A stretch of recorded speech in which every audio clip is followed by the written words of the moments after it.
Morning from a very rare thing, a December race meeting. I'm at Donington Park for the final round of 750 Motor Club's Roadsports series. Was meant to be usually in October, was rescheduled to 21st of November after the pandemic delayed the start of the season, and then lockdown put that into December. We don't give up, we're still coming out to race even though it's now only 2 weeks until Christmas. The conditions are quite nice. I've been here in March and had the race cancelled for snow when the beast from the east hit us. And Morning. Morning. Hi Neil, how you getting on? Not too bad. You could have guessed it with us, you know. I got a distance. Oh, on which? yeah. In the CCR? Yeah. That would have been fun, wouldn't it? Should do more sprint racing. Yeah. How many cars you got on the grid? How many class 6? About 7 or 8 today. Oh, okay. That could be fun. Is it full? Well, have a word with Giles. Pop up to the office. I don't know, I don't want to push my luck, but the wet's good here, isn't it? Yeah. So Good, that would be really good nice. practice. Yeah, exactly. It's a free outing, isn't it, really? Don't use any tyre, don't use any not brake, free. just have a fun. Have a good one, yeah? Well, I see it on your Piss. Yeah, been here in March and had a race cancelled for snow, but actually this today it's 7 or 8 degrees, feels balmy. However, circuit is going to be wet. I really enjoy the wet around here. My first race here was in the wet. I managed to win my class in Class D back in 2017. Now I'm in Class C with a lot more competitors, and I'm also carrying a 15-second penalty in the pit stop, which is on account of winning the last time out with Neil Savage. We have a success penalty to contend with. So it's going to be a tall order, I think, but one of my favourite circuits, my favourite conditions for sure, and a car that felt really good when I was here on a track day with Jonathan Pascal on Wednesday. So let's see what we can do. Out for qualifying in 45 minutes. Watch this space. I've just had a quick walk up the grid, the assembly area as we're all sitting here on the Melbourne Loop, to see who's gone for what tyre, because it's damp, but no one would say it's full wet, I don't think. It's about 2/3 on wets and the remainder gone for dry tyres. I did notice that the person I expect to be perhaps my main competition in class, Matt Creed in his Clio, is on dries, so perhaps I'll be quicker for the first half of the session, but if it dries out enough for him by the end, maybe he'll get ahead. We'll see. But I think we'll be going in a moment, so see you on the other side.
1:35.9. It's not quick enough. Nowhere near. There were a couple of Civics in the 33s when I came in for just a quick tyre pressure check. I went a couple of seconds quicker, and I have to assume that they did too, so I don't know where we'll be overall. Probably not bad actually, because there weren't really many cars going quicker around me on the circuit, but yeah, I think third, maybe fourth in class, we shall see. Felt nice though.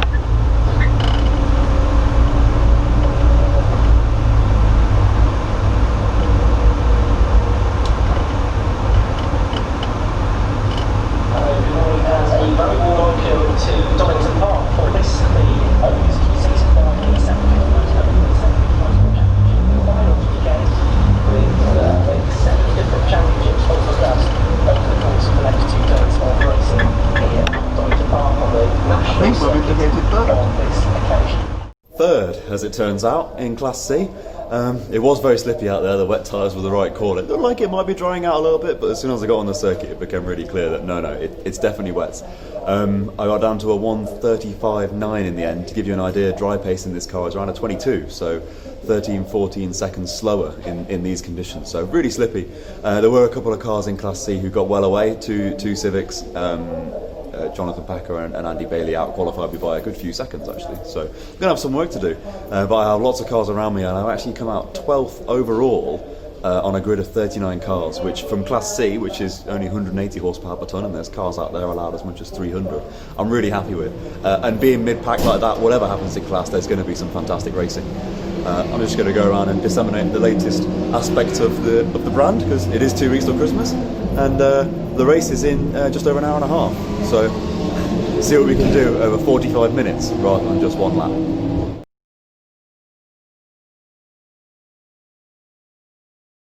Well, it's just about time for the last race of the season. We're going to get called to the assembly area shortly, lining up 3rd in class and 12th overall on a very full grid of 38, 39 cars I think we have starting.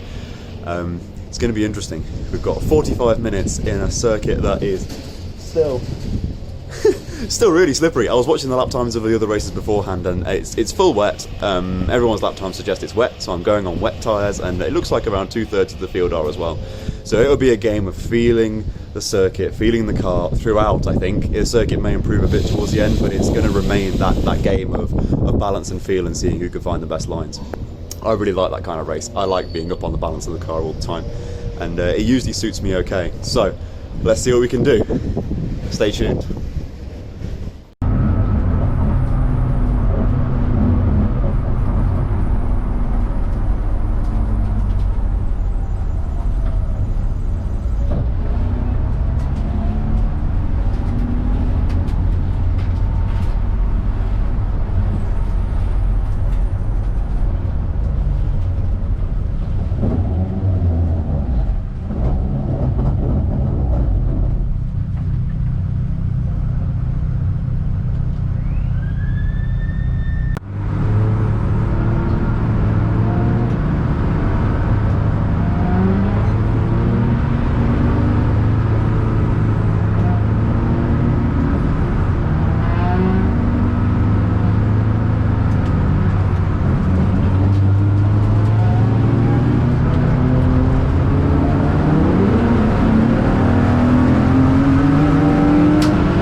Fuel and Samantha on the circuit together. Sam McKee and Sammy Bowler in 12th and 13th positions, separated by just 4 tenths, and aiming for a podium position within Class C.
Side by side heading down towards Redgate. It's a third within Class C. They're very, very close to touching one another. Sammy Bowler very nearly won the mini challenge race here 1 week ago. Sam McKee, that car that he drove to the circuit, and they're battling very hard indeed. Side by side as they go through Hollywood and down through the corner curves, and Sammy Bowler's got back ahead. Yes, she has. So good move there to get ahead of Sam McKee and back up into 12th position for that podium position within the class as well.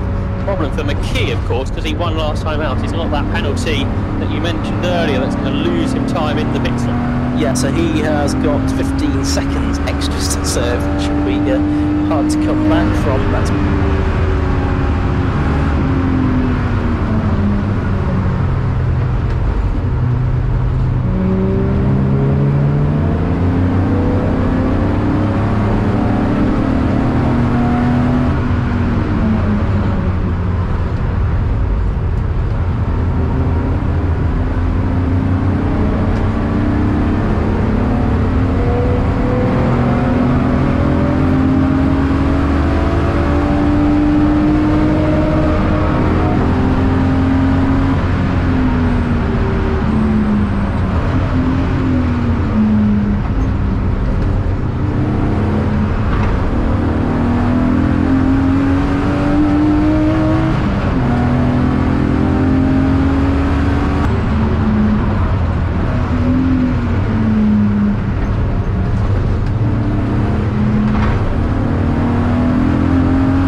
Bowler and McKee battle continues, doesn't it? The Mini and the BMW absolutely together as they lap a couple of the slower cars.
The Sams have switched around again. McKee's back ahead of Bowler, so although they're going to spread out in the pit stops, aren't they, with this penalty, success penalty for McKee. They've had a great 25 minutes of racing and switching positions. Sam McKee now making his stop in the number 36 car, so he'd made it up as far as 6th, I think, when he came in.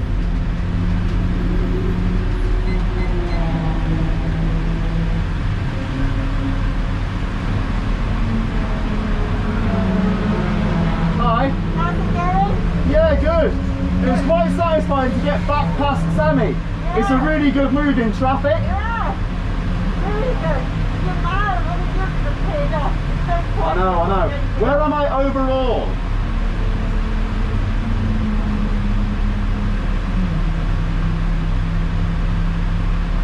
Six. What? 6. Okay, we'll see after the pit stops.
That is a 2020 race season. The car was really nice actually. The car felt great. No trouble at all. The wet tyres were the right choice. It stayed really slippy all through the race. The fastest lap time I did, it came down to a 33.9, maybe a 34.0 by the timing. So still definitely wet. It was really good fun actually. I quite enjoyed playing around with the balance of the car and just hunting for the grip, trying different lines. Really good start, got away really clean at the start and around the outside of a couple of Class A cars, which was satisfying. And while everyone was figuring out the grip level, really good fun there, trying to stick ahead and stay in the mix with these much more powerful cars. They all figured it out and cleared off, and then I was in a battle with Sammy Bowler for most of the first stint. She got past me on a really good corner exit, used the power and got away from me. But I managed to get back past around the outside into McLean's in traffic, which was loads of fun, very satisfying. Stayed ahead for a lap in third place, and then came in the pits, knowing that I had to serve an extra 15 seconds in the pit stop, so she was going to get away. I actually rejoined fourth, was passed on the road by a Golf number 77, which again did me on power on corner exit. And I couldn't hang on to him actually, so that was him away. I have to check who it was.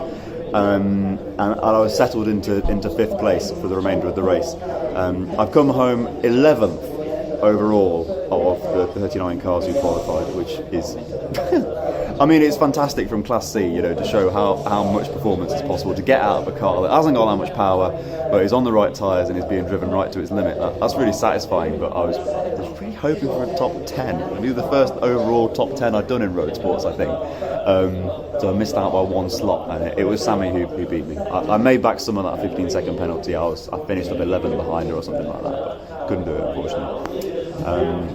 So that's a wrap on 2020. The car needs a wash, and then is being re-prepared to do Roadsports again next season in Class C again with Daryl Bennett. He's raring to go. He's already booked in for 4 of the 5 Roadsports rounds, and possibly going to get in for another as well. Another mission is contesting the Track Day Championship with Rob Dowsett. We are entering the entire championship season, 6 45-minute races which we're going to share, and we're going to have a go at winning an overall championship in that series. It's the same regulations as Track Day Trophy we did this year, where we finished 3rd overall both entries. So we're feeling pretty confident that we can at least be in the mix and put on some fantastic shows next season. Thanks for watching. Thanks for sticking with it through this pretty tumultuous and very busy year. And I think by the time I get the car loaded up with all the kit and and back home, I think I'll give her a wash and give her a rest. I think she's earned it. See you soon.